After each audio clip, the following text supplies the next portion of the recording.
आइए जानते हैं आगे की कहानी। नीरज के घर से जाने के बाद शिवीन कुछ देर शिवी के साथ बैठ मस्ती कर उसे आराम करने बोल वो अपने कमरे में चला जाता है। शिवीन जैसे ही अपने कमरे में जाकर वॉशरूम में जाता है वैसे ही कोई बाहर से उसका कमरा लॉक कर देता है। यहाँ शिवी अपने कमरे में सो रही थी, तभी कोई उसके कमरे में आता है।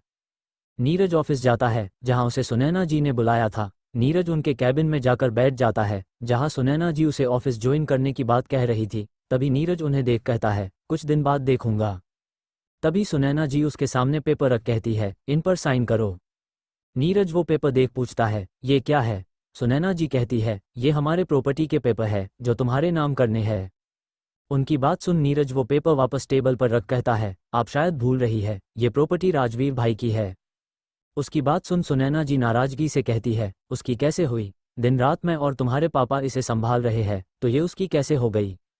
उनकी बात सुन नीरज कहता है, प्रॉपर्टी तो भाई की ही है और आप बस उसे संभाल रही है, मतलब भाई के लिए काम कर रही है। उसकी बात सुन सुनैना जी को गुस्सा आता है और वो भड़क जाती है। दूसरी तरफ शिवी के कमरे में आकर वो इंसान अंदर से कमरा लॉक कर देता है और बेड पर आराम से सो रही शिवी को देख उसके तरफ बढ़ जाता है। वो आदमी शिवी के पास आकर खड़ा हो जाता है और ऊपर से लेकर नीचे तक शिवी को हवस भरी नजरों से देखने लगता है। कुछ देर शिवी को देखने के बाद वो शिवी के पास बैठ जाता है और अपना हाथ बढ़ा उसके चेहरे को छूने लगता है। आदमी शिवी के माथे से उसके गाल तक उंगली फेरने लगता है। उसकी इस हरकत पर शिवी नींद में कसमसा जाती है, पर तुझे वो आदमी अपनी उंगली शिवी के गाल से नीचे की तरफ लेकर जाने लगता है। उसकी उंगली शिवी के गर्दन से नीचे जाने लगती है, पर तभी शिवी झट से अपनी आंखें खोल देती है। शिवी अपनी आंखें खोल सामने देखती है तो निखिल मामा जी उसके ऊपर झुके हुए थे, जिन्हें देख उसको झटका लगता है। वही निखिल मामा जी शिवी को जगह देख एक अजीब सी मुस्कान अपने चेहरे पर लाते हैं, जिसे शिवी जल्दी से उन्हें धक्का देकर खुद से दूर करती है। शिवी के धक्का मारने से वो नीचे गिर जाते हैं, तो वही शिवी बेड पर उठकर बैठ जाती है। शिवी उन्हें देख शॉक होकर, मामा जी आप। उसकी बात सुन मामा जी अपनी जगह पर खड़े हो जाते हैं और दोबारा शिवी के करीब जाने लगते हैं। उन्हें अपने करीब आता देख शिवी बेड पर बैठे हुए पीछे जाने लगती है और जल्दी से बेड से नीचे उतर खड़ी हो जाती है। शिवी निखिल मामा जी को अपने करीब आते देख अपना हाथ दिखा उन्हें रोक कहती है, मेरे पास मत आइए मामा जी, वही रुक जाइए। उसकी बात सुनकर भी निखिल मामा जी उसके तरफ बढ़ने लगते हैं। उन्हें ऐसे देख शिवी घबराते हुए अपने कदम पीछे लेने लगती है, पर मामा जी फिर भी उसके तरफ बढ़ने लगते हैं।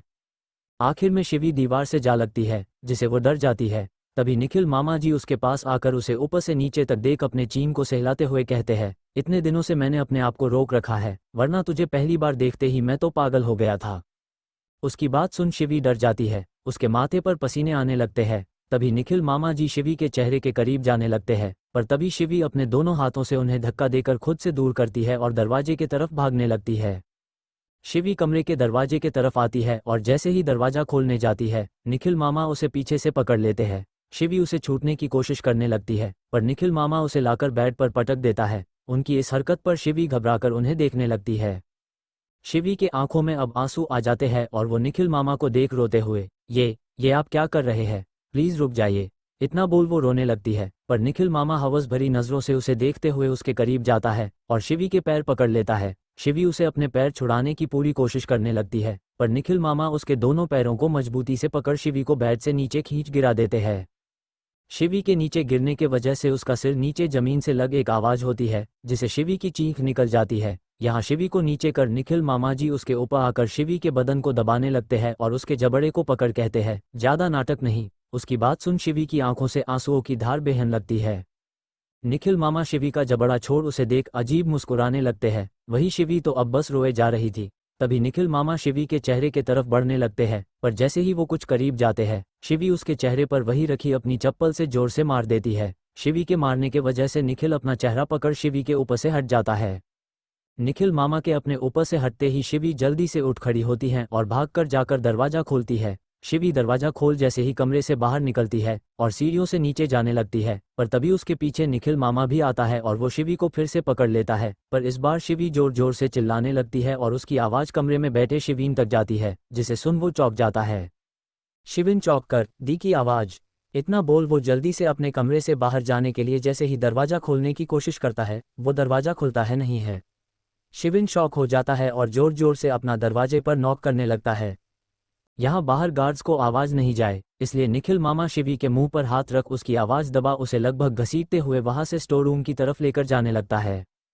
शिवी पूरी ताकत से अपने हाथ पैर चला खुद को उनसे छुड़ाने की कोशिश करती है, पर निखिल मामा शिवी को घसीटते हुए स्टोर रूम के अंदर लेकर आते हैं और शिवी को वही फर्श पर फेंक दरवाजा लॉक कर लेते हैं।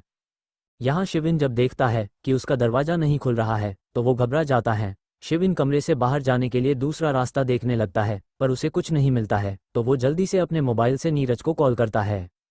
नीरज जो अभी सुनैना जी से बहस कर रहा था, उसका मोबाइल बजता है। शिविन का कॉल देख वो जल्दी से कॉल उठा लेता है, तो सामने से शिविन की घबराई हुई आवाज आती है, नीरज जल्दी घर आओ, दी को कुछ हो गया है। उसकी बात सुन नीरज भी घबरा जाता है। नीरज शिविन से पूछता है, क्या हुआ भाभी को? उसके सवाल पर शिविन कहता है, मुझे किसी ने कमरे में बंद कर दिया है और बाहर से दी की चिल्लाने की आवाज आ रही है, आप जल्दी आओ। उसकी बात सुन नीरज भी शॉक हो जाता है और वो कॉल कट कर जल्दी से वहां से जाने लगता है, पर तभी सुनैना जी उसे रोकने की कोशिश करती है, जिस पर नीरज उन पर गुस्सा होकर वहां से निकल जाता है। यहाँ निखिल मामा जी शिवी को स्टोर रूम के फर्श पर फेंक दरवाजा अंदर से लॉक कर देते हैं और शिवी की तरफ बढ़ने लगते हैं। शिवी जब उन्हें अपने पास आते देखती है तो वैसे ही फर्श पर पड़े पीछे होने लगती है। शिवी रोते हुए, प्लीज मुझे छोड़ दीजिए, मैं आपके बेटी जैसी हूँ। उसकी बात सुन निखिल मामा हंसते हुए, पागल लड़की, मेरी कोई बेटी नहीं है। इतना बोल वो शिवी की तरफ बढ़ने लगते हैं। शिवी यहाँ वहाँ देखने लगती है ताकि किसी चीज से खुद को बचा सके। शिवी जैसे तैसे कर अपनी जगह पर खड़ी होती है। शिवी अभी रो रही थी और घबराई नजरों से मामा जी को देख रही थी। शिवी को ऐसे देख मामा जी कहते हैं, फिर से मारने के लिए कुछ ढूंढ रही हो? उद्धरण चिन्ह। इतना बोल वो हंसने लगते हैं, तो वही उनकी बात सुन शिवी के आंखों से आंसू की धार बहने लगती है। निखिल मामा शिवी के पास आते हैं और उसे बालों से पकड़ते हैं, जिसे शिवी की दर्द भरी चीख निकल जाती है। निखिल मामा शिवी के बालों को पकड़ अपने दांत पिसते हुए कहता है, मुझ पर हाथ उठाया था, अब भुगतो। इतना बोल वो शिवी को एक तरफ फेंकता है, तो शिवी सीधा कुछ दूर जाकर नीचे गिरती है, जिसे उसका सिर वही रखे टेबल से जा लगता है और उसकी माथे से खून बहने लगता है। शिवी अपना माथा पकड़ वही बैठ जाती है, तो निखिल मामा उसके पास बैठ उसे देख कहता है, तुम चीज अच्छी हो, पर तुम्हें राजवीर के जिंदगी में नहीं आना चाहिए था। उनकी बात सुन शिवी उन्हें हैरानी से देखने लगती है, तो निखिल मामा कहता है, पहले तुम्हें सबक सिखाऊंगा और फिर राजवीर को बर्बाद करूंगा। उसकी बात सुन शिवी हैरान होकर उसे देखने लगती है, तो वो राक्षस वाली हंसी हंसने लगता है। उसे ऐसे देख शिवी को गुस्सा आता है और वो अपने लात से उसे मार देती है, जिसे वो वही गिर जाता है।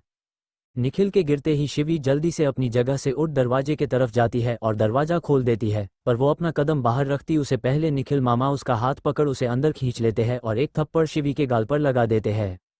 निखिल मामा के थप्पड़ के वजह से शिवी नीचे गिर जाती है और थप्पड़ इतना जोरदार था कि शिवी लगभग अपने होश खो देती है। निखिल मामा जमीन पर पड़ी शिवी को देख गुस्से से, अब देखता हूँ कैसे बचती है और राजवीर कैसे तुझसे शादी करता है।